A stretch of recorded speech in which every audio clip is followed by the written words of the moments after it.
They call him the Voice, the Survivor, the one rapper who walked through the fire of Chicago's South Side and came out untouched. While his friends, his family, and his rivals were dying around him, Lil Durk kept climbing. He won a Grammy. He filled arenas. He became the face of modern street rap. For a moment, it looked like he beat the odds. It looked like the infamous OTF Curse had finally missed its target.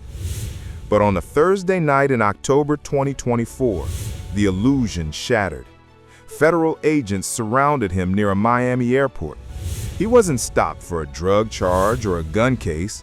He was charged with one of the most serious crimes in the American justice system: conspiracy to commit murder for hire. How did a multimillionaire who had the world at his feet end up crashing out over a gang war? The feds say this wasn't just a random act of violence. They claim it was a paid hit, a corporate-funded revenge mission for the death of King Von. Today on Untold Bars, we are opening the full case file.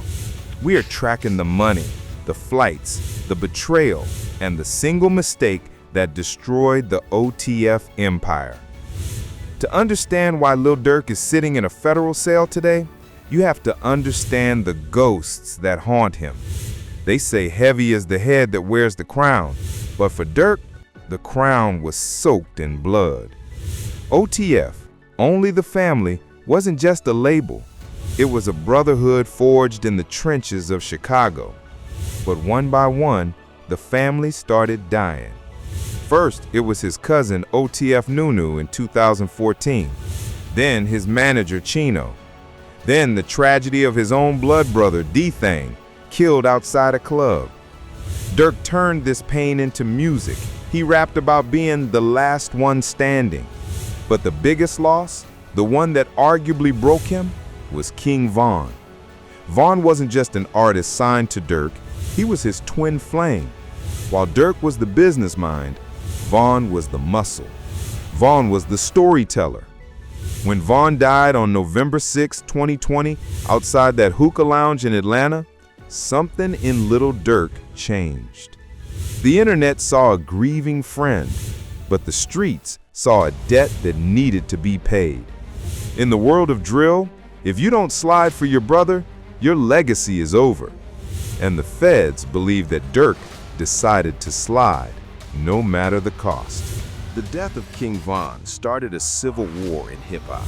On one side, you had OTF and the whole industry supporting Durk. On the other side, you had Quando Rondo and NBA YoungBoy waving the flag of 4KT. For 2 years, the war was fought on the internet. NBA YoungBoy dropped "I Hate YoungBoy," dissing Durk and Von. Durk responded with "Aha," laughing at his enemies. Fans thought it was just rap beef. They thought it was just lyrics. But behind the scenes, a bounty was allegedly placed on Quando Rondo's head. The feds claimed that this wasn't just emotional anger, it was a structured operation. Money was moving, flights were being booked. The voice of the streets had allegedly put a price tag on a human life. And when you put a price on a head, someone is going to try to collect. Let's look at the evidence that the FBI has compiled. The date, August 19, 2022. The location, Los Angeles, California. Quando Rondo was in the city with his cousin, Lil Pab. They stopped at a gas station near the Beverly Center.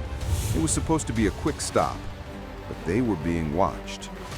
According to the indictment, 3 gunmen in a white sedan pulled up. They jumped out and sprayed Quando's black SUV with bullets. It was an ambush.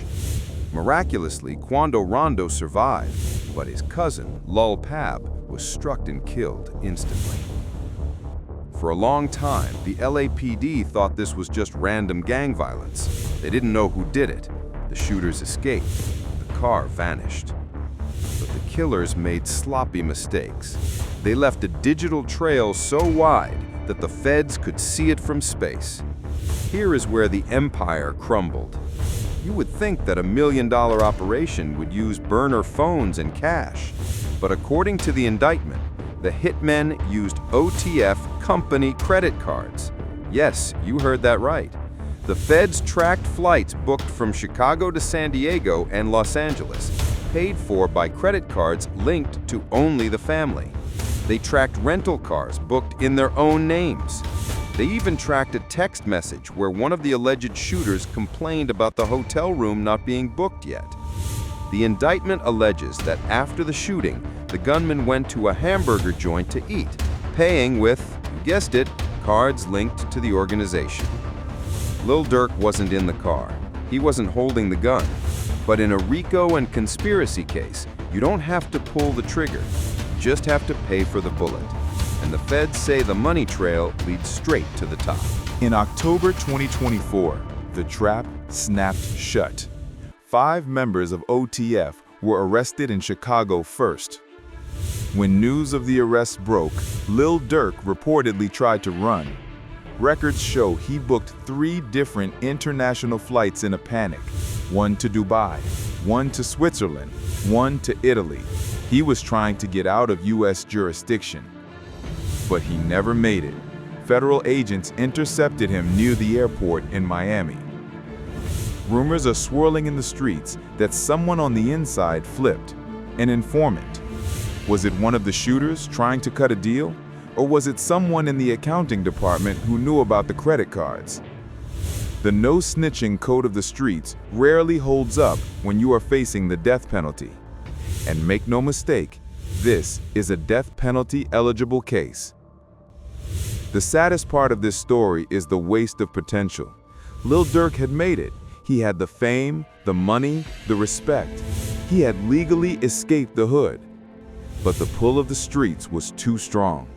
He couldn't separate Lil Durk the businessman from Lil Durk the gangster. He crashed out.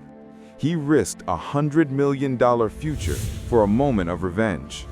Now, instead of touring the world, he is facing the judge who doesn't care about his Grammy.